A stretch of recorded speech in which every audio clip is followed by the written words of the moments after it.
A Terre Haute man is arrested in relation to the death of a child. And a shooting suspect from over the weekend in Terre Haute has been arrested. Plus, protests continue against the death penalty as we prepare for more federal executions in Terre Haute this week. Good afternoon and thank you for joining us for News at Noon. I'm Sadie All. A Terre Haute man is facing charges stemming from the death of a child over the weekend. The child was reported unresponsive and was taken to a nearby hospital before he was sent to Riley Children's Hospital in Indianapolis, where he later died. 27-year-old Brandon Pritchard was arrested for aggravated battery resulting in death and other related offenses. Terre Haute police responded to the 3100 block of South 9th and a half Street and reference to a child who was unresponsive. We will continue to provide details in this case as they arise. A shooting suspect was arrested by Terre Haute police after leading them on a pursuit. Police responded to a report of shots fired around 1:30 Sunday morning at the south parking lot of Candlewood Suites. The alleged victim said he fled the area after shots were fired at his truck.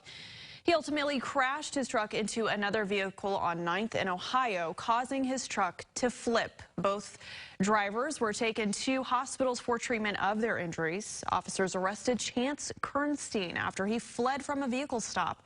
Kernstein led police on a pursuit that ended in Lewis, Indiana. He was taken into custody, facing several charges, including criminal recklessness, resisting law enforcement, pointing a firearm, and possession of methamphetamine. 3 people were killed during a plane crash in Kokomo on Sunday. Authorities were called to the Glendale airport around 11:30 Sunday morning. Authorities found a plane on fire in a field. One person did survive the crash, the Howard County Sheriff's Office said. Families are still being notified of the deadly accident. The FAA says their preliminary investigation shows that the single-engine plane crashed while attempting to land at the Glendale airport. 2 federal executions are scheduled this week at the federal prison in Terre Haute. Family members of those on death row are standing in protest. Demonstrations took place at the Vigo County Courthouse Sunday afternoon.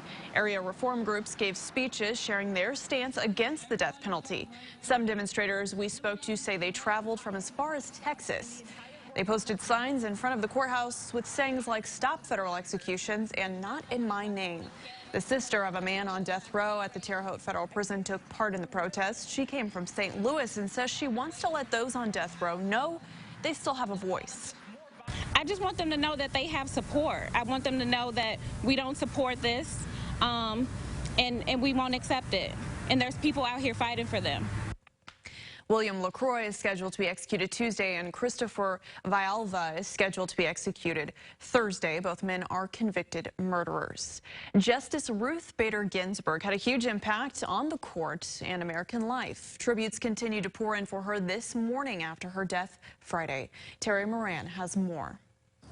Inside the Supreme Court this morning, Justice Ginsburg's seat on the bench draped in black and a black drape hanging over the courtroom doors as the makeshift memorial outside grows and the tributes continue, including this from former President Bill Clinton, who appointed Ginsburg to the High Court in 1993. In a time where people are so cynical, Ruth Ginsburg symbolizes everything that's best about America. And President Trump responding to reporters minutes after a rally Friday in Minnesota, offering his praise for a justice who openly scorned him. Whether you agreed or not, she was an amazing woman who led an amazing life. Ruth Ginsburg's life was indeed astonishing. Barely 5 feet tall, she became a giant of American law and American life through the sheer force of her intellect and her determination. All I ask of our brethren is that they take their feet off our necks.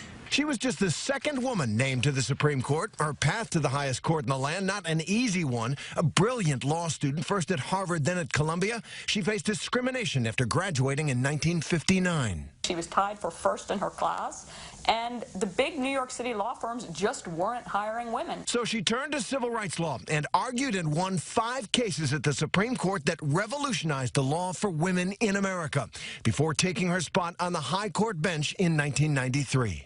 In her quarter century as a justice, Ginsburg became a leader of the liberal wing on the court with powerful rulings on discrimination, voting rights, and abortion. She formed an unlikely close friendship with a strong opponent, Justice Antonin Scalia. And as the court shifted to the right, her fierce dissents inspired generations. The notorious RBG, she came to be known, a cultural icon unlike any other. I am 84 years old, and everyone wants to take a picture with me. She died Friday battling cancer, as she had for 2 decades. Her incomparable legacy was to give new, greater meaning to those words engraved right there on the Supreme Court itself: equal justice under law. Locally, memorials and vigils for Ruth Bader Ginsburg took place over the weekend. This was the scene Sunday night. Several people gathered at the federal courthouse in Terre Haute honoring her legacy. Those who took part received candles to light as the sun went down. Several speakers reflected on Ginsburg's life. She was known as a champion for women's rights and equality, so the vigil was used as an opportunity to encourage women and men to be the best they can be and to take time to mourn. Start of a healing process. I mean, Ruth is considered a hero in a lot of our eyes, so it's a way of paying tribute to our hero for all the things she's done for the female gender, for gender equality. Well, 4 local Duke Energy line workers will head to the southern border of the U.S. to help repair Hurricane Sally's damage. Workers will join over 50 from around the state. They'll help to restore power from the hurricane. We'll hear from some of those workers later on in our newscasts. Road work will begin this week in Shelburne. Several roads throughout the town will be paved thanks to a community crossings grant of more than $497,000. The grants come from the Indiana Department of Transportation and are designed to improve infrastructure throughout the Hoosier State. Officials ask Shelburne residents to be mindful of parking along streets and to keep trash bins off the streets, as well as during the road work.